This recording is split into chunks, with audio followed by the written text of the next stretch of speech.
La première chose, donc, par rapport à cette construction-là, c'est de partir du joueur. Partir du joueur, c'est d'abord questionner, s'intéresser au joueur. Il existe 1000 façons de le faire.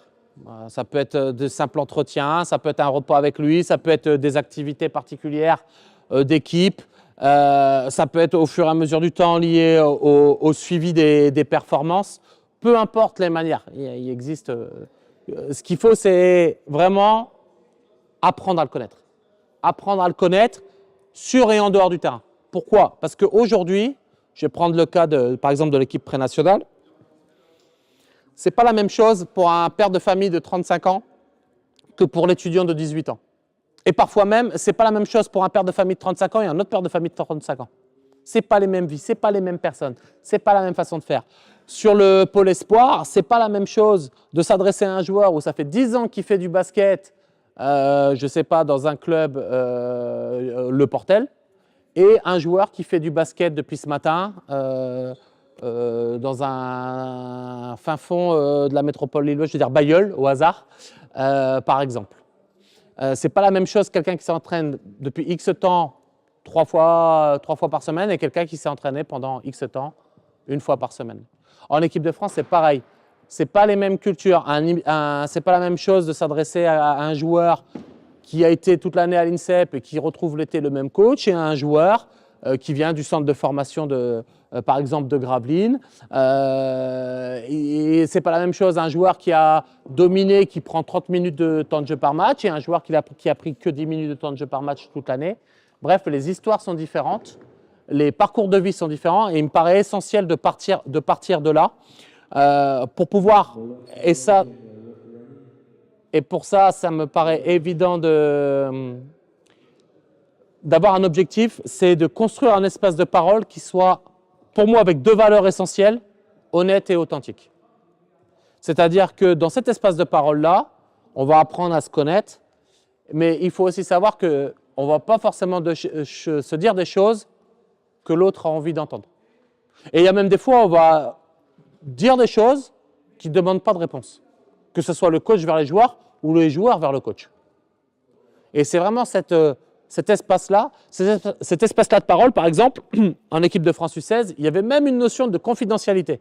C'est-à-dire que quand je m'adressais à un joueur dans un contexte particulier d'entretien, il y avait la notion de confidentialité. C'est-à-dire que s'il me disait ça, coach, je ne veux pas que tu en parles au coach numéro 1, je n'en parlais pas au coach numéro 1.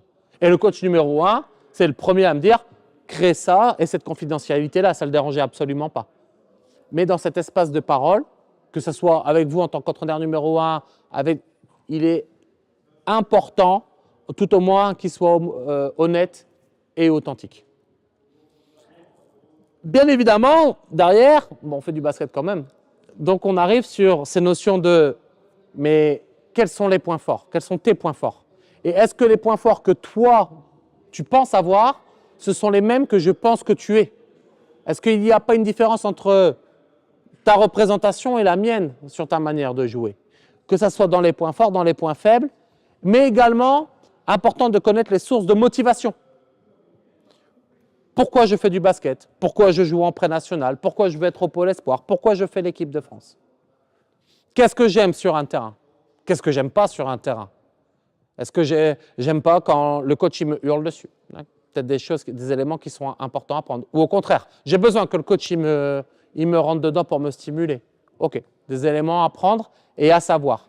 Toujours dans un premier objectif en tout cas, de mieux connaître le joueur. L'homme, le jeune homme et le basketteur. Et à partir de là, il y a des analyses forcément de la part du staff à faire. À quel point le joueur se connaît-il?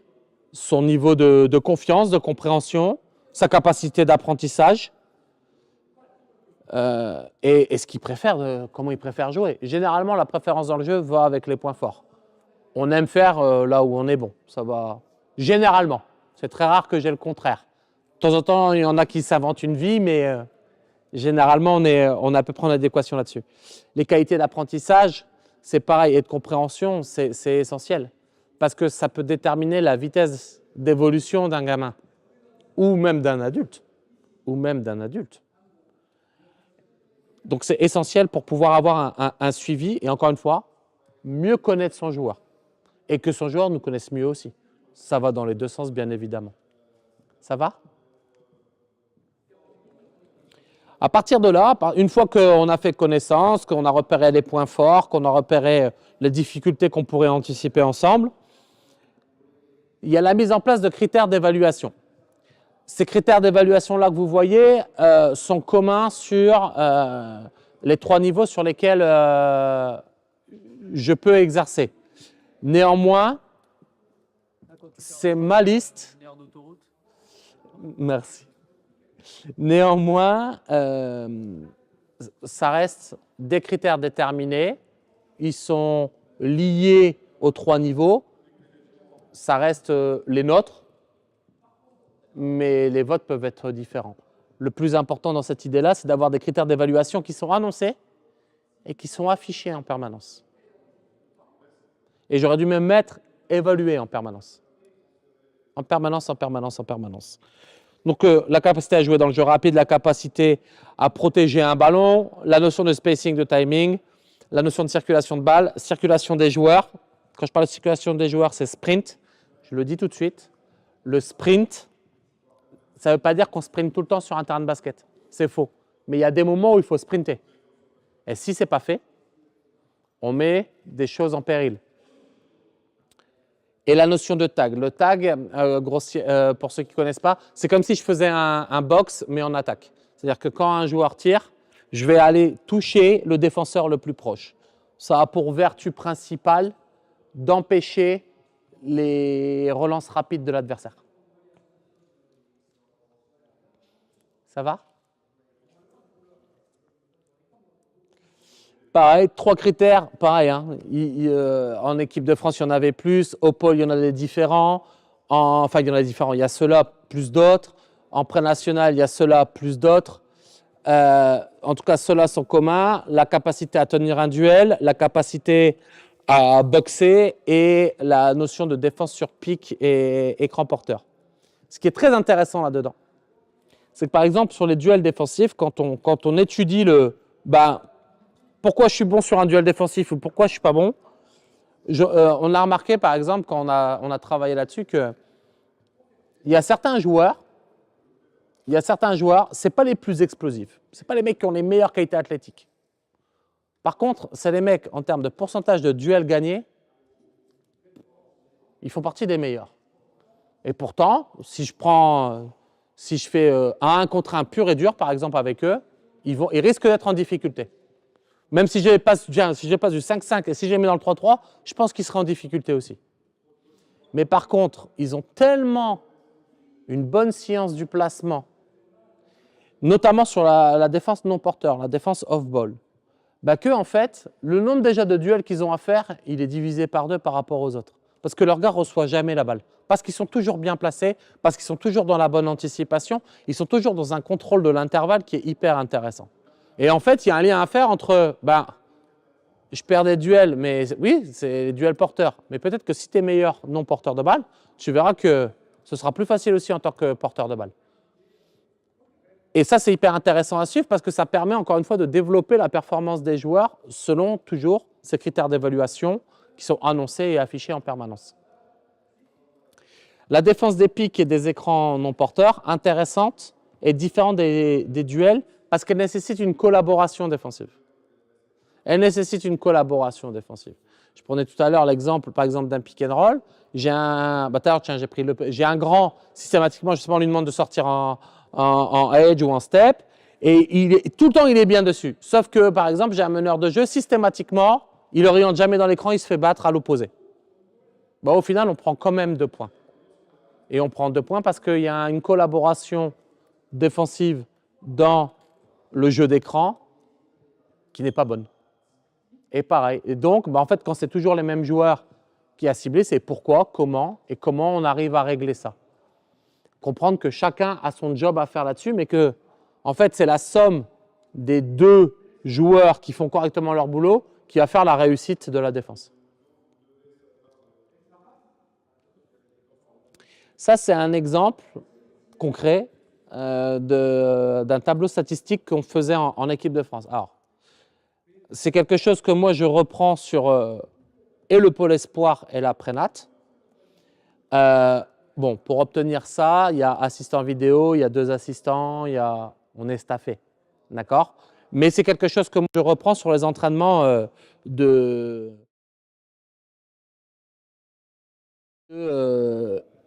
de prénat N3. À savoir, donc vous avez les joueurs et puis ben, vous êtes capable de dire à chaque ou derrière les entraînements ben, combien de duels il a gagné, combien de duels il a joué, combien de duels il a gagné, combien de bosses il aurait dû faire, combien il en a fait. Pareil sur les pourcentages de sprint, pareil sur les pourcentages de tag et les ballons perdus. Et donc en permanence, il y a une évaluation affichée, parce que ça ils l'ont, affichée pendant l'entraînement, après les entraînements, sur des stats avancées par rapport à nos critères d'évaluation. Et nous, ça nous permet d'avoir le suivi, et eux, ça leur permet aussi de se rendre compte où est-ce qu'ils doivent mettre un peu plus leur focus pour être plus performants. On travaillait encore en plus avec les U16, où on avait même cette capacité à faire des classements selon les profils. J'en parlerai tout à l'heure des différents profils. Des classements selon les profils en faisant voilà, bah, équipe numéro 1, équipe numéro 2, équipe numéro 3. Bah, l'équipe numéro 1, elle a gagné. Chaque joueur qui a gagné marquait 2 points. L'équipe numéro 2 a perdu 1 point et la troisième équipe, troisième, 0 point. Et puis on faisait toujours des classements des 5. Et comme ça, en fait, c'est pareil. Tiens, ça fait une semaine que je suis dans l'équipe numéro 2, mais pourquoi je ne suis pas dans la 1? Bah, tu n'es pas dans la 1 parce que peut-être que dans tes critères d'évaluation individuelle, il y a des choses sur lesquelles tu n'es pas assez fort et sur lesquelles il faut avancer. Ou des choses sur lesquelles tu devrais être très fort et tu ne l'es pas assez. Je suis un point fort gros défenseur. Il y a des choses qui doivent se voir là, très concrètement, au-dessus des autres. Et ainsi de suite. Je suis vous verrez tout à l'heure la définition du slasher. Sprint sur jeu rapide, si j'en fais 1 sur 10, c'est comme si vous étiez Mbappé et que vous ne sprintiez pas, quoi. C'est un peu dommage, mais c'est inutile surtout. D'accord? Et donc ça, de manière moins importante, parce que moins de monde aussi sur les entraînements, c'est quelque chose que je fais quasiment tous les jours au pôle ou sur chaque entraînement. C'est-à-dire que j'ai un assistant où ben, l'assistant, il prend les duels en permanence, il a gagné. Les ballons perdus en permanence. Et en plus, ça devient intéressant avec les joueurs parce qu'ils jouent avec ça après. Ah, j'ai perdu combien de ballons là sur la manche? Ah putain, merde, ok. Et donc, ça les responsabilise aussi par rapport à ça, en permanence. Ça va?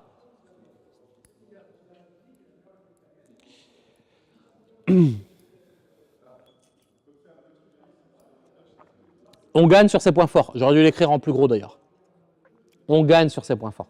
Quel que soit le niveau. Quel que soit le niveau. On gagne sur ses points forts. On gagne sa place, on gagne des matchs, on gagne des titres parce qu'on joue sur ses points forts. Donc, ça c'est ce que vous voyez là, créateur, slasher, shooter, intérieur ou finisseur.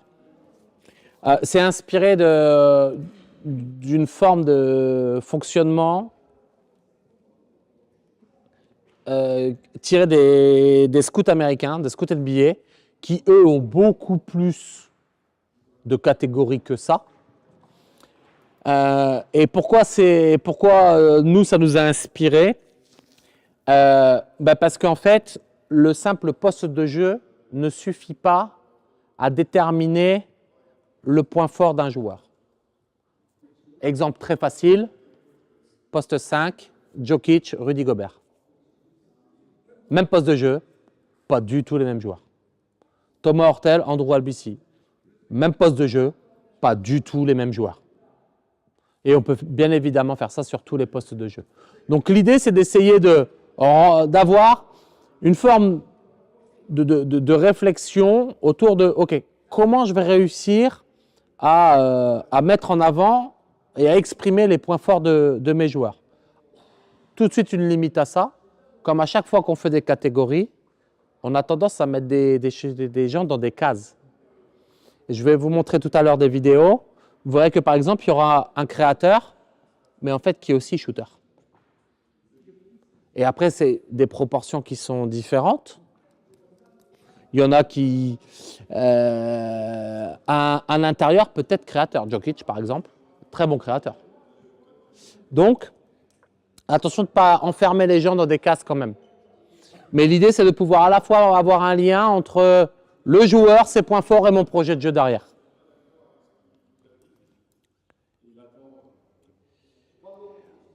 La définition, toujours pareil. L'objectif derrière ça, c'est d'avoir un projet de jeu qu'on va pouvoir moduler en fonction forcément des joueurs qu'on a, mais toujours avec des critères d'évaluation annoncés et affichés, et j'ai envie de dire analysés aussi. L'idée sur cette slide, c'est où est la zone de responsabilité, où est le point fort. Qu'est-ce qu'on attend? Qu'est-ce qu'on attend d'un créateur? Qu'est-ce qu'on attend d'un slasher? Qu'est-ce qu'on attend d'un shooter? Qu'est-ce qu'on attend d'un finisseur?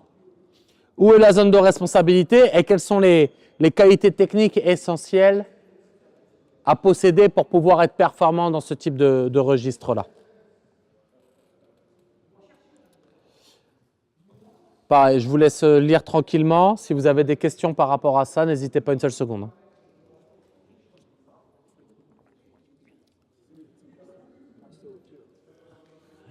Bah, allez-y, hein, vous pouvez vous rapprocher, il n'y a aucun problème.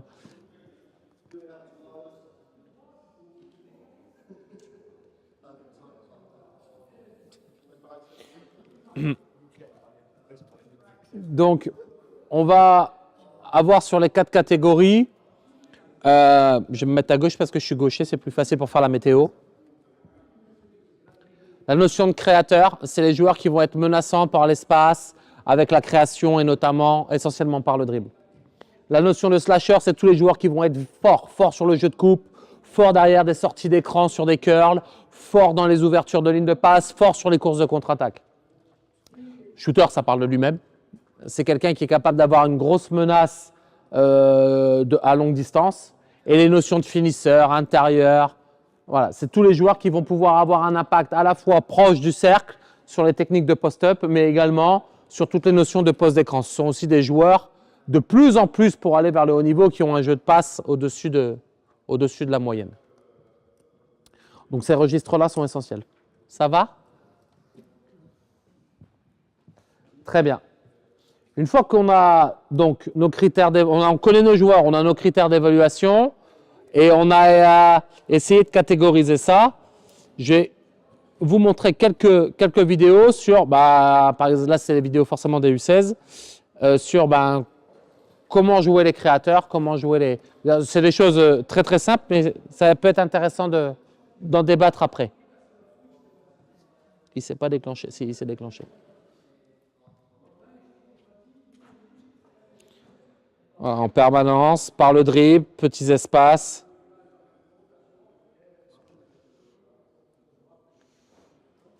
Voilà. Pour soi, pour les autres. Je vous disais tout à l'heure, en NBA, ils ont plus de... Enfin, la nomenclature est plus importante. Ils déterminent, est-ce qu'on crée pour soi, est-ce qu'on crée pour les autres, est-ce qu'il est capable de faire les deux?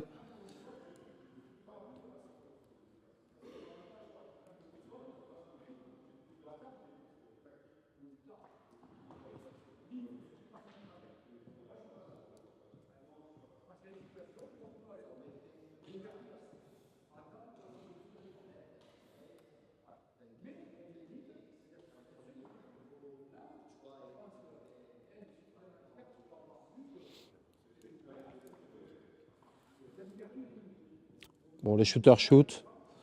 Ce qui est intéressant dans cette vidéo, c'est... Je vous invite à regarder le niveau d'hésitation du shoot.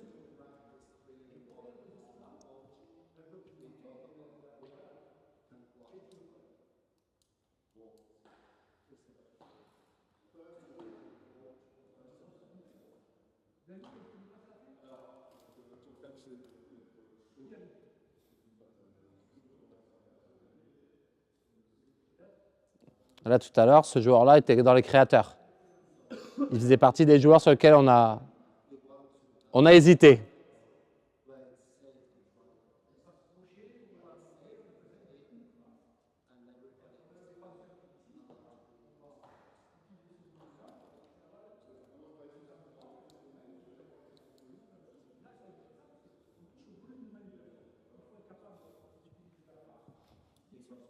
Ouais, peu d'hésitation. Très peu d'hésitation sur le tir. Quand on met les, comme ça, créateur, shooter, etc., nous, par exemple, on a fait une proportion de tir extérieur. C'est-à-dire, à partir de combien d'échecs j'arrête de balancer. Et ben, vous doutez bien que la marge d'échec tolérée est plus importante pour un vrai shooter que pour un créateur, un slasher, parce qu'on gagne sur ses points forts. D'accord? De souvenir, on était sur 3 échecs pour les shooters d'affilée. 3 échecs pour les shooters d'affilée, 2 pour créateurs et slashers et 1 pour les finisseurs. Mais encore une fois, on ne met pas des gens dans les catégories. C'est-à-dire que là, vous avez un joueur que à la fois vous avez vu dans la vidéo créateur et à la fois vous avez vu dans la vidéo shooter. Et donc, bah, parfois, c'est à nous de pouvoir justement individualiser ça, mais toujours en lien avec nos critères d'évaluation en permanence, en permanence, en permanence. Quelques images de slasher. Donc, spécialiste de la coupe, spécialiste des grandes courses.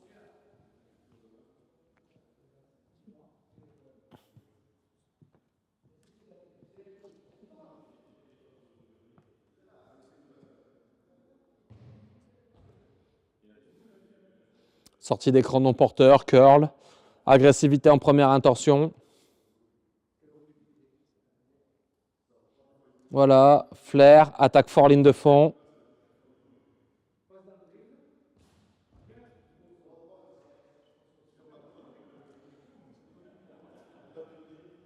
Première intention dans le drive. Jeu de coupe dans le dos de la défense.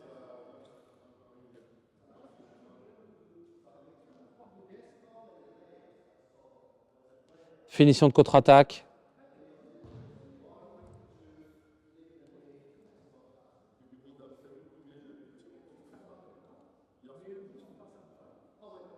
Curl.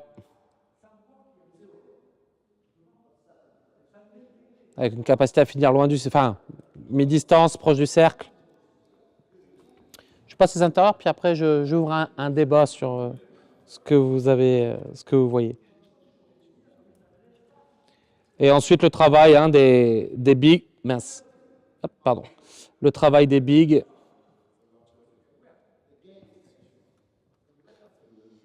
La capacité à poser des écrans, à rouler derrière.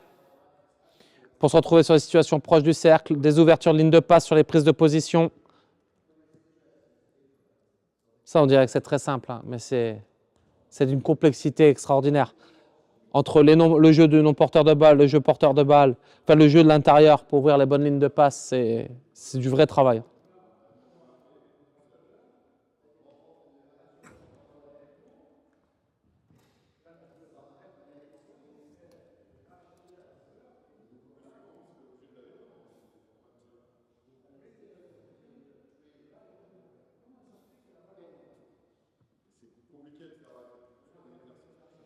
Ouais, pique, repique, descente.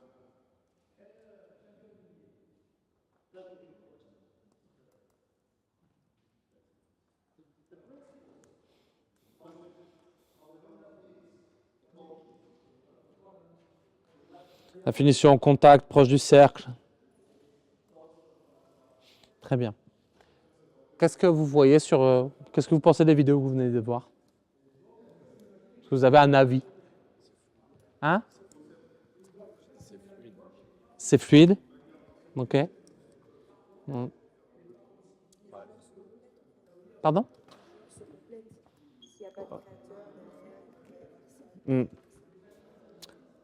Alors, c'est la chance d'être en équipe de France. C'est-à-dire qu'on arrive à avoir aussi suffisamment de vivier pour pouvoir, entre autres, sur le terrain, avoir une complémentarité, c'est vrai. Moi, quand je revois les vidéos comme ça, il y a des fois, je me dis, mais ça, c'est difficile comme tir. Ça, c'est difficile comme tir. Là, tout à l'heure, il y a Cameron, donc l'un des intérieurs, qui finit main droite. Le contact, c'est difficile. Il est peut-être encore allé. Mais ils sont dans leur registre, ils sont dans leur point fort. Alors, tout n'est pas 100% très bon. Donc ça nécessite de perfectionner, et encore ça nécessite de perfectionner par rapport à nos filtres. Et moi quand je vois ça, ça me rappelle quand je coachais, enfin quand je coachais, il y a plus de 10 ans, j'étais de l'ancienne école par exemple, enfin de l'ancienne école, j'étais d'une école sur l'attaque de zone, patience, mettre le ballon intérieur, etc. Puis là, j'ai un joueur dans mon équipe, une passe, boum, un shooter, tir à 3 points, première intention, boum, ficelle. Okay. Deuxième action, boum, il reçoit le même ballon, même, boum. 1, 2, 3, 4 tirs à 3 points d'affilée marqués en une passe. Donc la patience, le ballon intérieur, je viens de mettre 12 points d'affilée, coach, qui a raison? Bah écoute, peut-être réfléchir quand même. Peut-être réfléchir sur comment, ok. Et ça, le basket appartient aux joueurs. Le basket appartient aux joueurs. Et l'idée, encore une fois, c'est toujours garder ce côté à perfectionner, mais quand ils sont dans leur registre et dans leurs points forts par rapport à votre projet de jeu et par rapport à eux, comment ils se construisent, c'est déjà à valoriser. C'est déjà à valoriser. Et après, c'est oui, en fonction du match, en fonction de l'adversaire, en fonction de la défense, en fonction du score, on va peut-être jouer de manière différente. Est-ce qu'on va jouer plus up-tempo, plus court? Est-ce qu'on va jouer plus long en attaque, plus de contrôle? Ça va être autre chose. Ça va être des choix stratégiques. Mais l'idée, c'est de pouvoir de toute façon s'exprimer correctement dans son registre, dans ses points forts. Et donc, tout le lien qu'on fait depuis le début, avec connaître son joueur. Connaître son joueur. Parce qu'un shooter qui rate, normalement, il n'a pas besoin du coach pour savoir qu'il a raté. Mais vous avez des shooters qui ratent et qui vont tirer toute la soirée quand même. Et qui risquent de vous marquer le buzzer, mais qui vont tirer. Il y a des shooters, ils vont rater, ils ne vont plus en prendre un. OK. Comment on les accompagne? Qu'est-ce que je fais de ça? Et pourtant, c'est les mêmes profils, même poste de jeu, mais ils ont une façon. Et puis, il y en a, ils ont besoin qu'on leur parle. Il y en a, ils n'ont pas besoin qu'on leur parle. Ils ont besoin juste de digérer leurs propres émotions. Et ainsi de suite, ainsi de suite, ainsi de suite. Des critères d'évaluation, mes points forts, comment on les classe et où est-ce que je vais être utile à l'équipe, voir où est-ce que je vais être fort pour l'équipe et comment j'arrive à exprimer. Donc, pareil, c'est une liste qui peut augmenter, qui augmente selon l'endroit où, par exemple, rien que sur mes 3 projets, les 3 niveaux sur lesquels je fonctionne, ça, c'est des points communs. Mais il peut y en avoir en plus en équipe de France qui vont être différents encore en prénat, différents au pôle et ainsi de suite. Défense à hauteur et crise sur le projet défensif parce que pôle espoir et équipe de France, de toute façon, c'est défense à hauteur obligatoire. C'est une directive technique nationale. Donc, on défend à hauteur quand on est un joueur issu du giron fédéral français ou qu'on est en équipe de France. Plus de l'alternance défensive. Plus de l'alternance défensive. On ne fait pas que ça. Donc, ça veut dire une tenue des duels, ça veut dire des box, ça veut dire un contrôle de l'intervalle. En attaque, exploitation du jeu rapide. Équipe de France, c'est l'identité des équipes de France. Pôle espoir, ça doit être l'identité de tous les pôles espoirs. On rajoute à ça des plays qui sont évolutifs en fonction de qui est sur le terrain et comment on veut jouer. Néanmoins, ce qui va rester commun aussi, c'est qu'on va avoir un code de la route. Ça veut dire quoi le code de la route? Ce qu'on appelle le code de la route, c'est le fond de jeu en fait. C'est quel que soit le play qu'on va jouer. Peu importe ce qui va se passer sur le terrain, en fait, on a toujours une articulation qui va être commune. Le ballon, l'une des grandes règles, par exemple, c'est le ballon se rapproche, bah, je m'éloigne du ballon. Le ballon s'éloigne de moi, bah, je me rapproche du ballon, par exemple. Il va y avoir un drive, il va y avoir une coupe qui va aller avec, systématiquement, par exemple. Et quel que soit le play, si le joueur sort du play, etc., parce qu'on sera toujours cohérent en termes de spacing et de jeu sans ballon et de déplacement sans ballon autour des intentions de jeu. Ce qui permet une totale prise d'initiative de la part des joueurs, tout en restant cohérent et surtout que les autres joueurs, de par leur jeu sans ballon, puissent pouvoir laisser exprimer les joueurs qui prennent des initiatives et qui se retrouvent sur leurs points forts. Donc c'est pour ça que vous aviez tout à l'heure un critère spacing et timing. Le recyclage, c'est un terme que j'ai volé, piqué entendu par Rachid Méziane. Et je trouvais l'idée hyper intéressante. C'est le fait que, bon, on fait une action, on a prévu de faire une action, on a prévu de faire un écran non porteur pour que tel joueur ait la balle dans tel espace, et puis ça ne se passe pas comme ça. Parce que la défense, elle est plus forte, parce qu'on a mal, peu importe. Bref, ce qui devait se passer, bah, ça ne se passe pas. Bah, qu'est-ce qu'on fait? Le niveau 0, c'est on arrête de jouer. Et puis le niveau supérieur, c'est on va faire quelque chose d'autre. Donc le niveau 1, c'est on fait quelque chose d'autre, mais qui n'est pas cohérent en termes d'espace. Et puis on fait quelque chose d'autre après qui va être cohérent pour la suite. Donc c'est l'idée de, en permanence, ben, je n'ai pas eu la balle, et je suis quand même dans une action. J'enchaîne quand même quelque chose derrière. Ça peut être des coupes, ça peut être occuper un espace à l'opposé, ça peut être reposer un écran, ça peut être plein de choses. Ça peut être plein de choses. Et ça, code de la route recyclage, c'est pareil, c'est commun à tous les projets. La notion, encore une fois, de ballon perdu, de sprint, je répète, sur un terrain de basket, on ne sprinte pas tout le temps. Mais par contre, il est important de sprinter au bon moment. Vous avez vu les slashers là, si en sortie d'écran non porteur, il n'est pas vite, il va être tenu. S'il ne sprinte pas dans son corner pour partir en contre-attaque ou dans un backdoor, il ne pourra pas finir la contre-attaque. Donc la notion de sprint, l'occupation des espaces, je viens de vous en parler, et la notion de tag. Ça va? C'est toujours bon pour vous? Je suis incapable de dire combien de temps il me reste.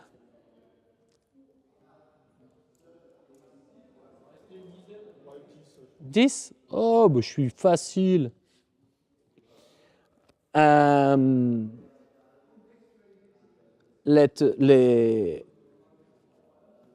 Les enjeux d'un tel projet, lorsqu'on prône de la défense qui peut être agressive, même si je parle de l'alternance défensive, hein. Je vais reprendre le cas de l'équipe de France. On avait des défenses très agressives, individuelles, des défenses moins agressives, beaucoup plus basées sur les lignes paniers. On avait des défenses de zone. On avait des défenses de zone presse, beaucoup plus agressives. Pareil parfois en pré-national. Pareil au pôle espoir. Un peu moins en pôle espoir d'alternance. Un peu moins, parce que le temps de l'enseignement de la défense à hauteur prend un peu de temps et on a rarement les choses à faire. On a rarement les différentes opportunités sur les changements de défense, même si dans la pression défensive, il y a des choses qui se régulent. La notion de défense agressive, de jeu rapide et de jouer en mouvement, c'est hyper sollicitant. C'est sollicitant physiquement, c'est sollicitant mentalement. Et donc, pour pouvoir fonctionner de cette manière-là, le coaching à 12. Encore cette semaine, moi en prénat, j'ai 12 joueurs. Et on me dit, mais c'est dur de coacher à 12. Bah non, en fait, moi je préfère. Moi je préfère, mais parce que je sais ça. Parce que mes critères d'évaluation, parce qu'à chaque entraînement, ils savent, ballon perdu, tu as fait tes sprints. Alors, en équipe de France, on est capable de quasiment tout évaluer à chaque entraînement. Mais encore une fois, parce qu'on a un staff assez important. En prénat, ou au pôle, selon le thème que je vais aborder, je vais prendre la stat. Par exemple, si je travaille le rebond et que je prends le pourcentage de sprint, ça va pas être génial. Je vais peut-être plutôt prendre les box-out. Plus cohérent. En fonction du thème que j'aborde, je choisis la stat parce que je ne vais pas pouvoir tout prendre et tout analyser tout le temps.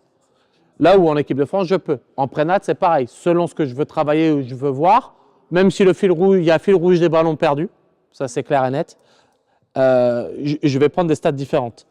Mais donc, ce coaching à 12-là, en fait, il rend les choses dans ce projet-là beaucoup plus faciles.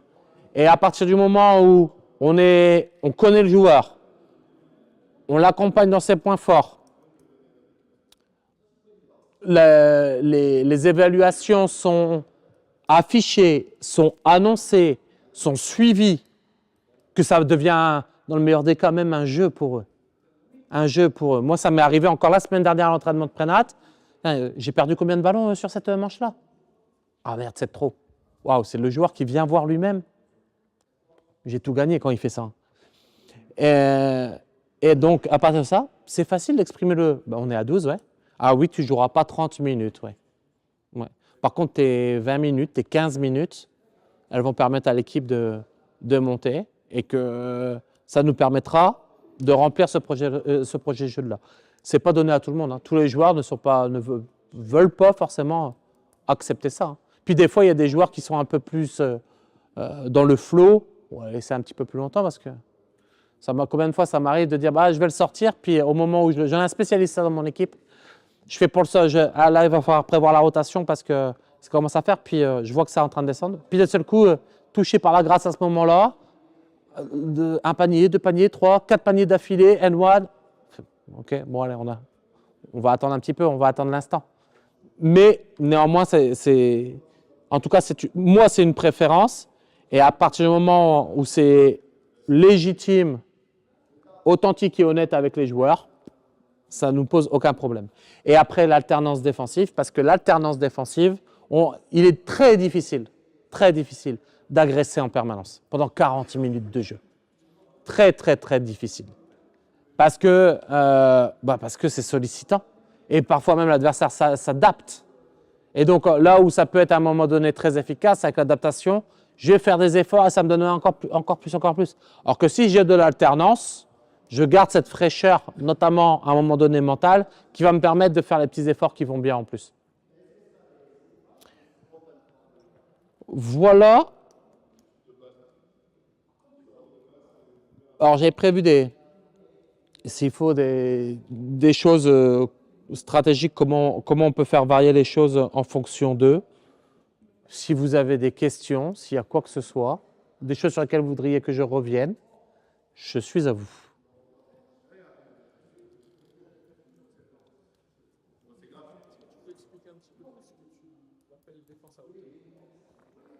Alors, la défense à hauteur, c'est une défense qui... on l'appelle à hauteur parce qu'on est tout le temps à hauteur d'une ligne de passe. C'est-à-dire que dès qu'on est dans un intervalle, donc autrement dit, entre son vis-à-vis et un porteur de balle, on a l'ambition de gouverner un intervalle. Le placement permet de dissuader deux intentions, l'intention du dribble vers moi et l'intention de la passe. Et après, donc c'est pour ça qu'on appelle ça hauteur, parce qu'on est en permanence à hauteur des lignes de passe. Elle est aussi caractérisée par un bloc défensif. C'est-à-dire que l'un des points faibles de la défense à hauteur, comme je suis sur une ligne de passe assez haut, je suis un peu plus fragile sur les espaces dans le dos.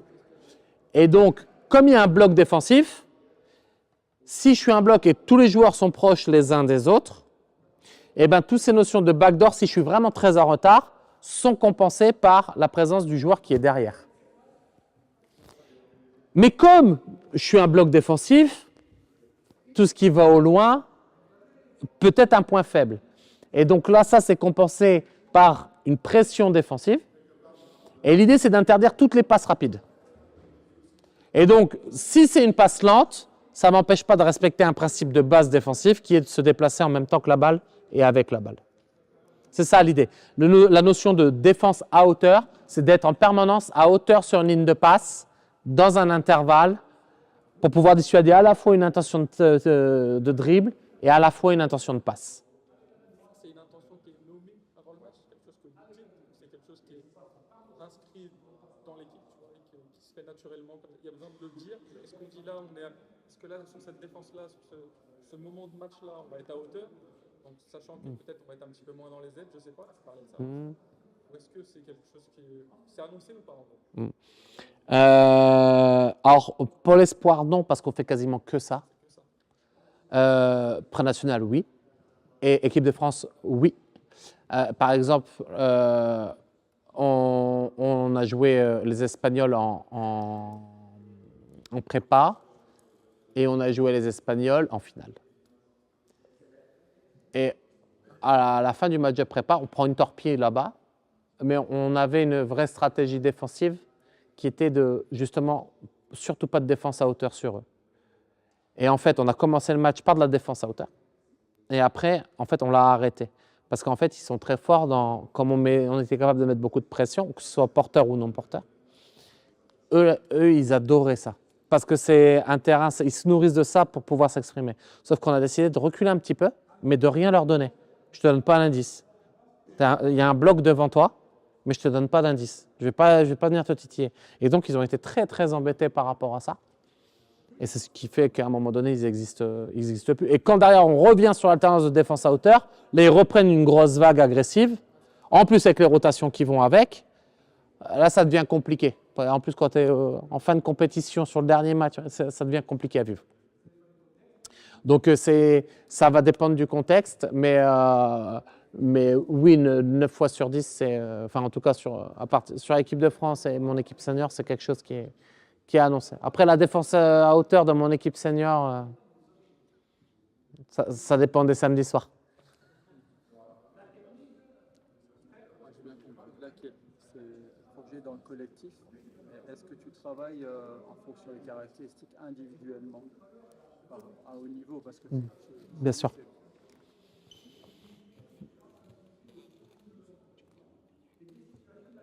Là, tu vois, par exemple, dans notre fonctionnement, tu parlais de haut niveau, donc je parlais de l'équipe de France. Mais ouais. À partir du moment où on était là-dedans, on avait par exemple ce qu'on appelle des entraînements secondaires. Les entraînements secondaires, on part sur 9 ateliers possibles. Les joueurs sont obligés d'en choisir 3. Ça peut aller de la méditation aux soins, au renforcement musculaire, travail technique, tactique, peu importe. Dès qu'il y a un travail technique, soit sur un entraînement secondaire, soit qu'on a imposé, chaque joueur renforce les points techniques essentiels. Ça, c'est de base. Tous les retours qui sont faits avec eux sont toujours faits en fonction de ce qu'on attend d'eux et de leur niveau de responsabilité. Donc, tu as non seulement l'entraînement pour le perfectionnement, mais tu as également l'entraînement, le débriefing, le suivi en fonction de leur profil. Cas particulier, là je parle de l'équipe de France où on est court, c'est-à-dire qu'on est sur une fenêtre d'1 mois et demi, 2 mois de travail. Quand on est sur une saison complète, il y a peut-être des choses à construire parce que la vérité d'un joueur peut commencer là, ça c'est le grand classique, peut commencer là et peut vite finir ici chez certains jeunes.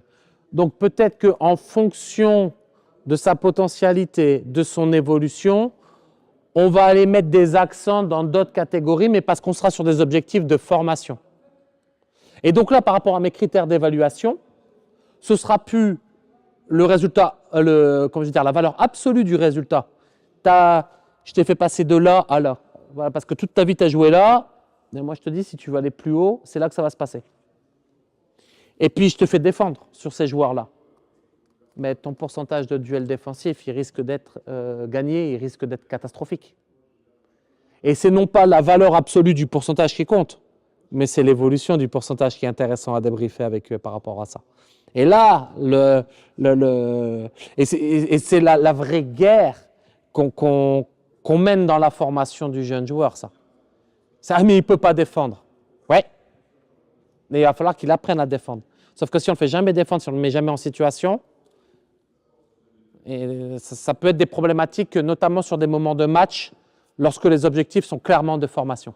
Équipe de France, à un moment donné, même si notre but, c'est de préparer les équipes de France qui vont derrière, l'objectif numéro 1, c'est la médaille. Et au pôle espoir, je ne vous en parle même pas.